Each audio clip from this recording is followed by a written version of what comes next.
사도신경으로 우리의 신앙을 고백함으로 9월 24일 금요 예배 하나님께 복된 마음으로 드리겠습니다.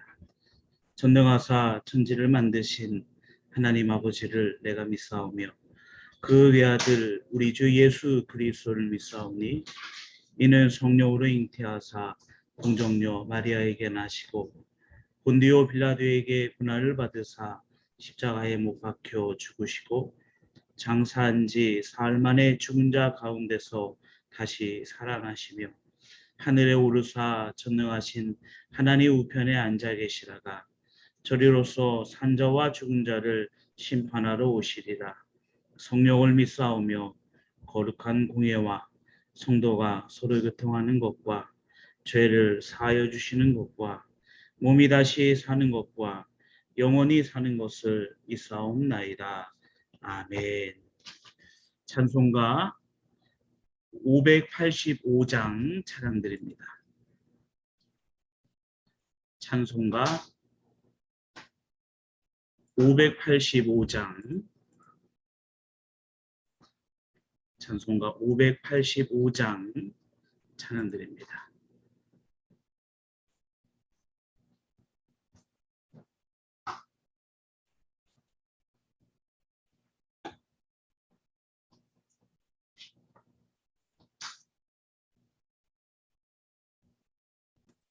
찬송가 585장 찬양드립니다.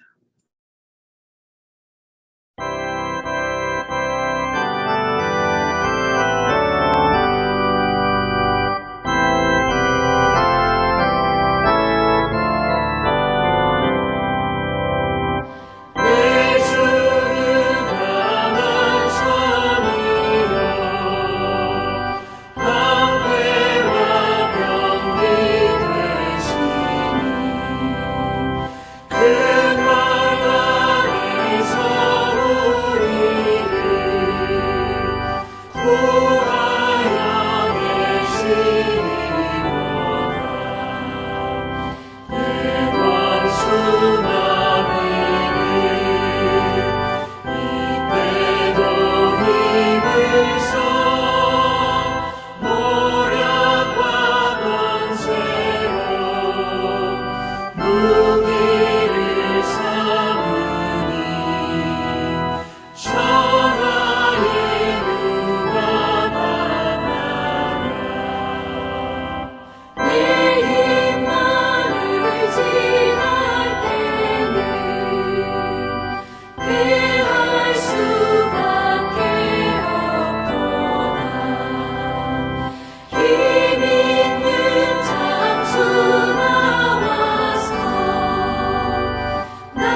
기도하겠습니다. 거룩하신 아버지 하나님, 은혜와 사랑을 감사합니다. 이 금요일의 저녁 시간도 우리가 하나님 앞에 나와 예배할 수 있게 하시고 주 예수 그리스도의 이름을 붙들고 그 이름의 능력을 힘입어 주님 앞에 간구할 수 있도록 귀한 자리로 인도하여 주시니 감사합니다. 이 시간 우리에게 믿음을 더하여 주시고 능력을 더하여 주시고 주의 권세로 함께하여 주셔서 이 시간을 통하여 주님께로 더 가까이 주님을 알아가고 진리된 말씀 안에 우리가 우리의 생명을 다하여 그 진리의 말씀을 이 땅 속에 이루어갈 수 있는 하나님의 거룩한 백성 되게 하여 주시옵소서. 이 귀한 시간이 우리 모두에게 또한 아직 참여하지 못하는 모든 성도들에게도 하나님 생명의 시간으로 불러주시는 하나님의 은혜를 이 시간 더하여 주시옵소서. 우리 예배를 주님 받아주시고 주님 예배하는 우리 믿음의 귀한 성도들의 그 복된 자리에 임재하여 주시고 축복하여 주시고 이 시간 성령으로 역사하여 주옵소서. 우리의 생명 되시는 예수님의 이름으로 기도합니다. 아멘. 하나님 말씀 보겠습니다. 하나님 말씀은 구약 성경 시편 40편 1절부터 2절 말씀입니다. 시편 40편 1절부터 2절 말씀. 시편 40편 1절부터 2절 말씀입니다. 구약 성경 830쪽입니다. 내가 여호와를 기다리고 기다렸더니 귀를 기울이사 나의 부르짖음을 들으셨도다. 나를 기가 막힐 웅덩이와 수렁에서 끌어올리시고 내 발을 반석 위에 두사 내 걸음을 견고하게 하셨도다. 아멘.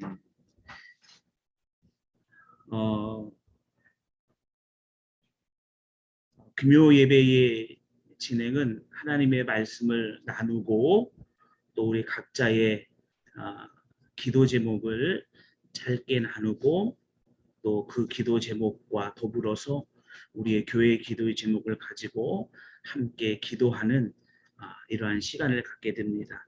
우리가 말씀을 듣고 또 기도 제목 함께 나누고 또 함께 기도하는 그 시간에 하나님의 놀라운 은혜와 역사가 함께 하시기를 간절히 바랍니다. 시편 40편은 다윗이 쓴 시입니다. 우리가 시를 쓴다라는 것은 아무래도 그 감수성이 있어야 되는 것이고 무언가를 표현하는 이 땅 가운데 수많은 방법들 중에 아름다움 그 방법이죠. 어떠한 분은 그림으로서 표현하기도 하고 또 어떤 분은 노래로서 표현하기도 하고 또 악기 연주를 통해 표현하기도 하고 또 다윗처럼 이렇게 시를 잘 짓는 그런 분들은 시를 아름답게 지어서 표현하기도 한다라는 사실입니다.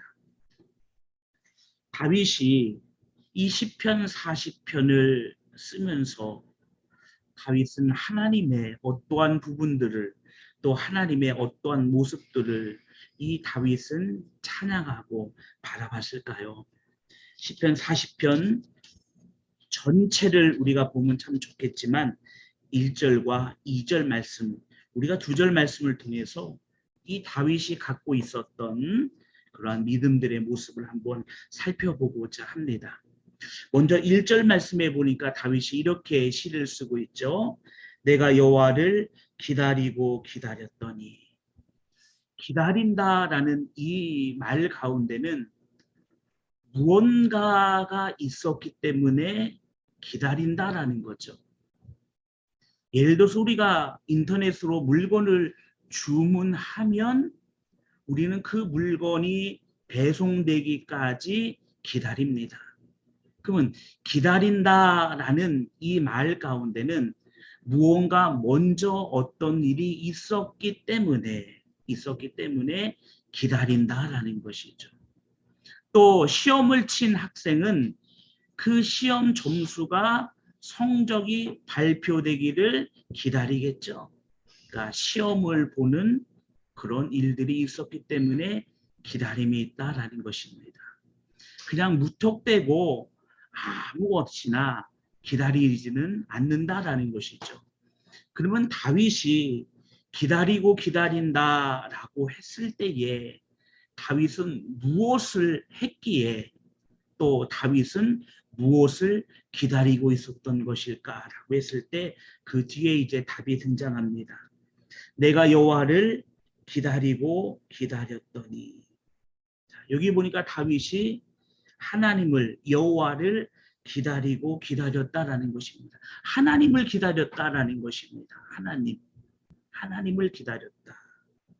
귀를 기울이사 나의 부르짖음을 들으셨도다. 다윗은 부르짖었구나, 기도했구나라는 것을 우리가 알 수 있습니다. 그러면 우리는 기도했다면 또 부르짖었다면 우리는 아마 이렇게 기다릴 것입니다. 하나님의 응답, 하나님이 무엇이라고 말씀하실까? 또 하나님께서 무엇을 우리에게 이야기하실까? 또 하나님께서 우리에게 말씀하신 것은 무엇일까? 하나님이 내게 알려주시는 길은 무엇일까? 하고서 이런 것들을 우리는 기다리지요. 그런데 다윗이 오늘 시로서 고백하는 그 고백을 보니 다윗에게는 응답이라는 말을 쓰지 않습니다. 다윗이. 응답이라는 말 대신 다윗이 무엇을 기다리냐라고 했을 때 다윗은 내가 여호와를 기다리고 기다렸더니, 다윗은 하나님을 기다리고 있었다라는 것이죠.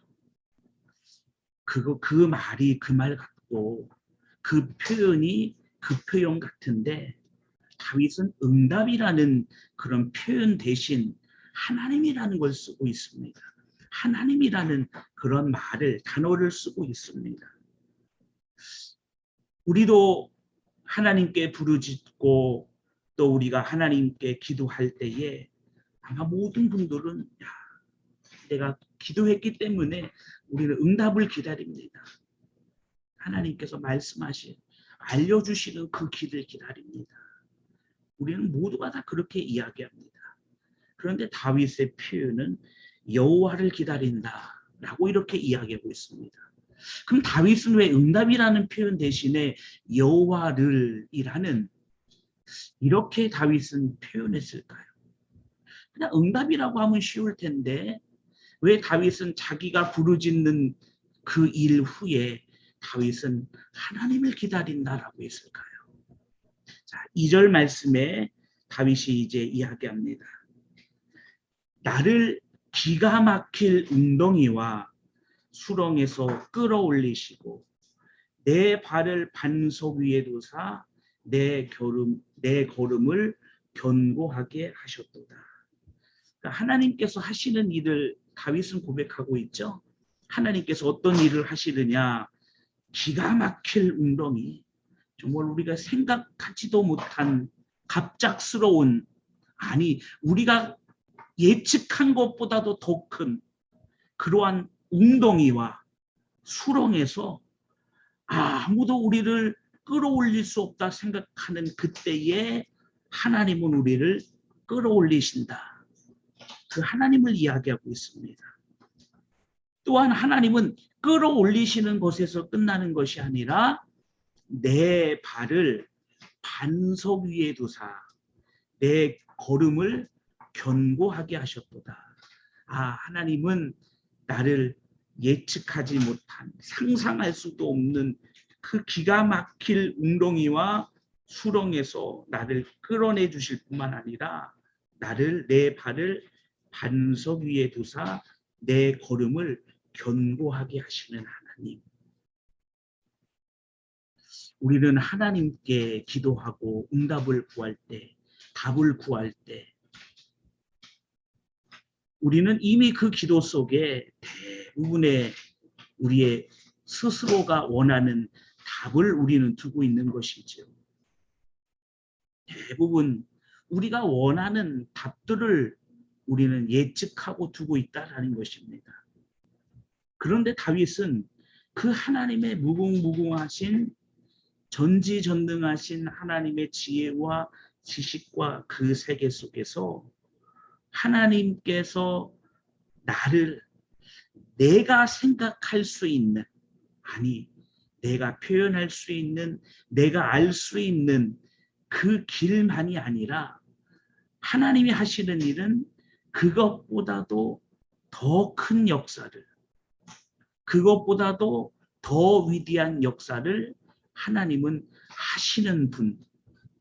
그러기 때문에 내가 하나님께 부르짖었고 그 부르짖은 가운데 내가 기다리는 그것은 내가 원하는 답, 그것이 아니라 내 지식보다도 더 큰, 내 수준보다도 더 큰 이 땅을 창조하신 그 하나님, 그 하나님이 하시는 그 일, 그 하나님의 역사를 다윗은 기다리고 있었다라는 사실입니다.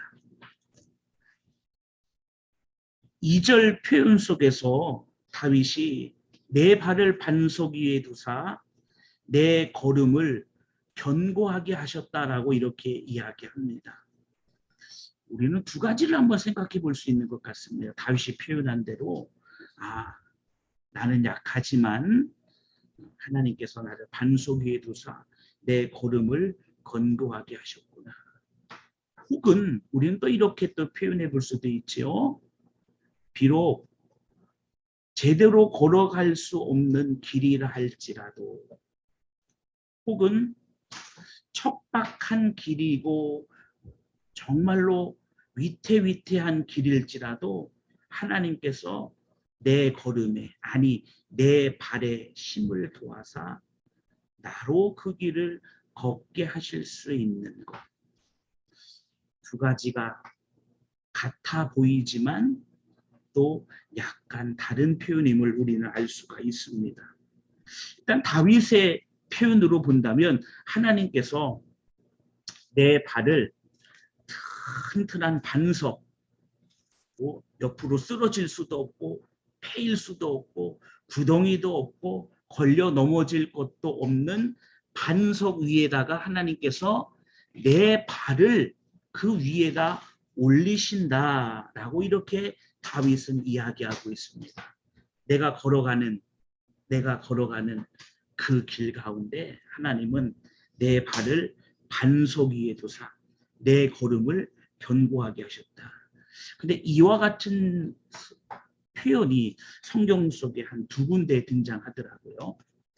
먼저 출애굽기 13장, 14장 말씀을 한번 보도록 하겠습니다. 이 말씀을 접어 놓으시고 출애굽기 14장입니다. 14장 15절 이스라엘 백성들이 홍해 바다를 건너는 장면입니다. 출애굽기 14장 15절 여호와께서 모세에게 이르시되 너는 어찌하여 내게 부르짖느냐 이스라엘 자손에게 명령하여 앞으로 나아가게 하고 그 지팡이를 들고 손을 바다 위로 내밀어 그곳을 갈라지게 하라. 이스라엘 자손이 바다 가운데서 마른 땅으로 행하리라. 하나님께서 모세에게 말씀하시는 것이 모세야 지팡이를 들고 손을 바다 위로 내밀어 그것이 갈라지게 하라. 모세야 지팡이를 들고 손을 바다 위로 내밀어 그것은 바다죠. 갈라지게 하라. 그럼 이스라엘 백성들이 모세가 손을 바다로 향하여 손을 내밀 때 바다가 갈라지는 것을 보게 됩니다.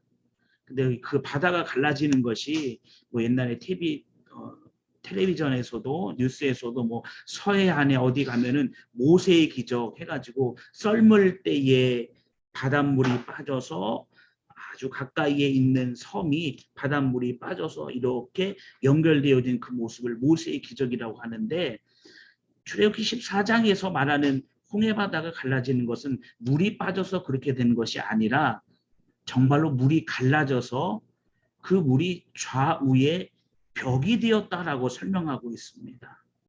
좌우에 벽이 되었다. 그러니까 우리가 이제 뭐 집에 계시면 옆에 벽이 있지 않습니까?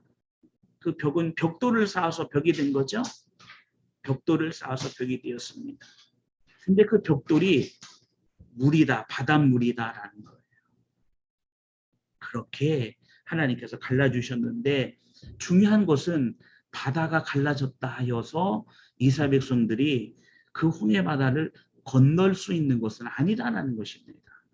왜 그러냐면 여러분들 바다에 가보면 아시겠지만 바다는 처음에 모래로 되어져 있겠죠. 또 깊은 바다는 질퍽질퍽한 뻘이 있을 것입니다. 그러면 바다는 갈라졌지만 이스라엘 백성들이 걸어가는 그 바다 밑속 이스라엘 백성들이 걷는 그 바다 속은 질퍽질퍽한 뻘 아니면 정말로 쑥쑥 발이 빠져드는 모래밭일 것입니다. 그런데 그것이 100m를 가는 것도 아니고 상당히 긴 거리를 이스라엘 백성들이 건너가야 된다는 것입니다. 혼자 가는 것도 어려운데 짐을 지고서 식구들을 다 데리고 200만 명이 넘는 사람들이 그 바다 속을 걸어간다는 것은 갈라진 것도 기적이지만 걸어가는 것도 또한 기적이겠죠. 근데 14장 말씀에 16절 말씀에 바다 가운데서 마른 땅으로 행하리라. 그 갈라진 바다 밑에 그 땅이 질퍽질퍽한 뻘이 아니라 그리고 푹푹 빠지는 모래가 아니라 하나님께서 마른 땅이 되게 하셨다라는 것입니다. 그러니까 지금 이스라엘 백성들은 이제 홍해 바다를 향해 들어가면 당연히 이제 해변을 지나서 들어가겠죠. 뭐 낭떠러리들이 떨어져서 이렇게 가는 게 아니라 우리가 상상하는 것처럼 바닷가를 상상하면 이제 바닷가 쫙 나오면 모래밭이 해변이 쫙 있고 바다에 풍덩하지 않습니까? 그럼 이스라엘 백성들은 푹푹 빠지는 해변 그 모래밭을 걷다가 갈라진 바다 속으로 들어갔을 때는 어떻게 된다라는 거예요? 하나님께서 그 걸어가는 그 땅을 마른 땅 되게 하셨다라는 겁니다. 그러면 이 모습을 보면 아까 읽었던 시편 40편 2절 말씀에 다윗이 고백할 때 내 걸음을 반석 위에 두사 나로 견고하긴 걸음이 되게 하셨다. 자, 두 번째 여호수아서 3장입니다. 우리가 잘 아는 것처럼 여호수아 3장에는 광야를 통과한 이스라엘 백성들이 요단강을 건너게 됩니다. 요단강을 건너는데 그 요단강을 건너갈 때가 어떤 때냐면 우리나라로 이야기하면 장마 때입니다. 장마 때. 평상시에는 그 요단강에 물이 별로 없다가 장마 때가 되어서 이스라엘 백성들의 절기적으로 봤을 때는 볼이 거둘 시기가 아마 장마인 것 같습니다. 물이 많이 내려 그 요단강이 넘실넘실 되는 그 시기에 이스라엘 백성들이 요단강 앞에 섰습니다. 야, 하나님께서 좀 물이 말랐을 때 그냥 졸졸졸 시냇물처럼 흘러가는 그 요단강이 말랐을 때 건너가게 하시면 얼마나 좋았을까. 그런데 하필 요단강 앞에 이르는 시기가 모맥을 거두는 시기, 보리를 거두는 시기. 그때의 요단강은 항상 비가 많이 와서 뚝까지 물이 가득 차여 넘치는 그때였다라고 이야기합니다. 그런데 그때도 마찬가지 홍해 바다를 걷는 것처럼 하나님께서 여호수아를 통하여 이스라엘 백성들로 하여금 요단강을 건너게 하시죠. 여호수아서 3장 17절 말씀입니다. 여호와의 언약 궤를 맨 제사장들은 요단 가운데 마른 땅에 굳게 섰고 그 모든 백성이 요단을 건너기를 마칠 때까지 모든 이스라엘은 그 마른 땅으로 건너갔더라. 요단강을 건널 때도 이스라엘 백성들이 마른 땅 되었다라는 것입니다. 아니 분명히 요단강이 강물이 위에서부터 끊어져서 그 끊어진 물이 저쪽에서는 벽이 되어 쌓여가고 있고 흘러가는 물은 다 흘러가 버려서 이제 요단강에는 물이 흐르지 않습니다. 당연히 여기도 그 요단강의 강바닥이 어떨까요? 질퍽질퍽 하야겠죠. 그런데 언약궤를 맨 제사장이 그 요단강으로 들어가게 되었을 때 말씀해 보니까 마른 땅에 굳게 섰고 마른 땅으로 건너갔더라. 성경은 이렇게 표현을 하고 있습니다. 마른 땅에 굳게 섰고 마른 땅으로 건너갔다. 홍해 바다가 마른 땅이 되어지고 요단강이 마른 땅이 되어졌습니다. 무엇이 바뀌었을까요? 홍해 바다가 바뀐 걸까요? 요단강이 바뀐 걸까요? 아니죠. 홍해 바다 역시 홍해 바다고 요단강 역시 요단강입니다. 그런데 하나님의 백성이 그 앞에 섰더니 하나님은 이스라엘 백성들을 다윗의 표현으로 본다면 내 발을 반석 위에 두사 내 걸음을 견고하게 하셨도다. 내 걸음을 견고하게 하셨다라는 것은 아마 이런 표현인 것 같습니다. 걸어가다가 돌뿌리가 있어서 넘어지거나 혹은 걸어가다가 땅이 울퉁불퉁하고 또 오르막도 있고 내리막도 있어서 힘든 그것이 아니라 그냥 뛰어갈 수 있는 땅. 너무 편하게 걸어갈 수 있는 땅. 그래서 누구든지 뛰어갈 수 있는 땅. 하나님께서는 그 걸음을 견고하게 하셨던 것이죠. 그러면 그 견고하게 되어지는 이유는 어디에 있을까요? 그 사람의 다리가 튼튼해서일까요? 건강해서일까요? 그 사람은 거친 땅도 건너갈 수 있는 훈련이 되어졌기 때문에 그런 건가요? 아니죠. 그 사람이 마른 땅 위에 섰기 때문에 반석 위에 섰기 때문에 그러하다라는 것입니다. 다윗은 지금 그 하나님을 구하고 있습니다. 내 눈앞에는 홍해 바다가 보이고 내 눈앞에는 요단강이 보이지만 그러나 그 하나님은 어떤 분이시냐? 나를 뻘로 걷게 하시는 것이 아니라 모래밭을로 걷게 하는 것이 아니라 나를 그 자리에서 반석 위에 세우사 내 다리는 연약하고 내 걸음은 힘들지만 나를 반석 위에서 나의 견고한 걸음이 되게 하시는 그 하나님을 바로 다윗은 알고 있기에 다윗은 그 하나님을 부르짖고 또 다윗은 그 하나님을 기다리고 있다라는 사실입니다. 어찌 보면은 다윗은 그런 것 같습니다. 다윗은 하나님 홍해 바다가 앞에 있습니다. 요단강이 앞에 있습니다. 하나님 다른 길을 주시죠. 우리는 아마 이렇게 생각할 것입니다. 그런데 다윗이 바라보는 하나님은 어떠한 능력의 하나님이냐면 뻘밭을 모래밭을 나로 하여금 반석이 되게 하시사 나로 하여금 내 걸음을 견고하게 하사 그 길을 걸어가게 하실 분이라는 것이 바로 다윗이 갖고 있었던 믿음이었기 때문에 다윗은 하나님의 기름 부음을 받고 다윗이 바로 이스라엘의 왕이 되어진 것이 아니죠. 후에 사울의 부름을 받게 됩니다. 궁궐 안에서 악기 연주하는 사울의 옆을 지키는 자로 있었습니다. 그 속에서 다윗이 사울에 의해서 죽을 뻔한 수많은 그 경험들, 수많은 일들이 다윗에게 있었던 거죠. 그럼 다윗은 그 앞에서 하나님 앞에 당연히 간구했겠죠. 하나님, 내가 이 왕궁에 들어와서 내가 악기를 연주하고 이것은 참 좋은데 사울이 저를 죽이려고 합니다. 때마다 시마다. 어떤 때는 저에게 창을 던지기도 합니다. 하나님 어떻게 해야 됩니까?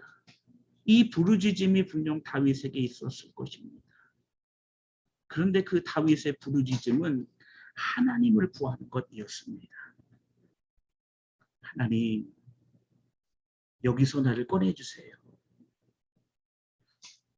하나님, 여기서 저를 살려주세요. 이런 간구도 있었겠지만 시편 40편을 쓴 다윗의 그 모습으로 우리가 한번 그 상황을 예측해 본다면, 하나님, 내가 지금 이 자리에서 하나님을 기다립니다. 내가 이 자리에서 하나님을 기다립니다. 하나님은 마른 땅으로 걷게 하실 분. 하나님, 이것이 모래밭이 아니라, 하나님, 이 뻘밭이 아니라 하나님께서 내게 마른 땅이 되어 내 걸음을 견고하게 하실 그 하나님, 그 하나님을 다윗은 기다리고 있었다라는 것이죠. 아마 다른 이 같았으면 어땠을까요? 다윗이 나를 죽이고 창을 던지고 그럼 내가 여기서 도망가야지.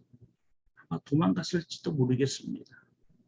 그런데 다윗은 그 자리에 있었다라는 것이죠. 또 왕의 자리에 올라간 후에도 그 다윗은 수없는 어려움들, 또 수많은 위협 속에서 그 다윗이 있었던 것이죠. 쫓겨가기도 하고 반역을 당하기도 하고 수많은 계책과 모략들이 있는 그 상황 속에서 이 다윗은 늘 하나님의 인도하심, 아니 그 하나님을 기다렸던 것이 바로 다윗입니다. 사도행전을 보게 되면 사도 바울 그리고 함께한 수많은 사람들이 이방 땅을 향한 그 믿음의 여정들이 기록되어져 있습니다. 피하여 도망가는 것이 아니라, 피하여 뒷걸음쳐 가는 것이 아니라, 사도 바울의 1차, 2차, 3차의 전도 여행 속에서 그에게는 수많은 어려움들이 찾아오고 있습니다.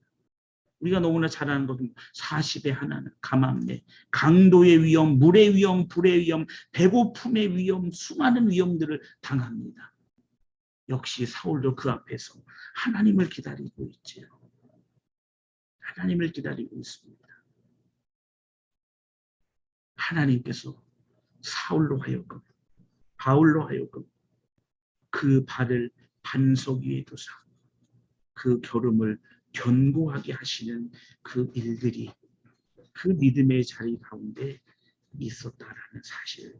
그렇다면 우리가 이 금요일 밤에 우리가 함께 기도하고 하나님 앞에 구할 때, 하나님, 우리가 부르짖을 때 다윗의 그 노래처럼 우리가 하나님을 기다릴 수 있는 믿음, 그리하여 우리를 하나님 반석 위에 두사 내 걸음을 견고하게 하시는 하나님의 그 놀라운 역사와 은혜가 나의 삶의 자리 가운데 이루어지게 하여 주옵소서.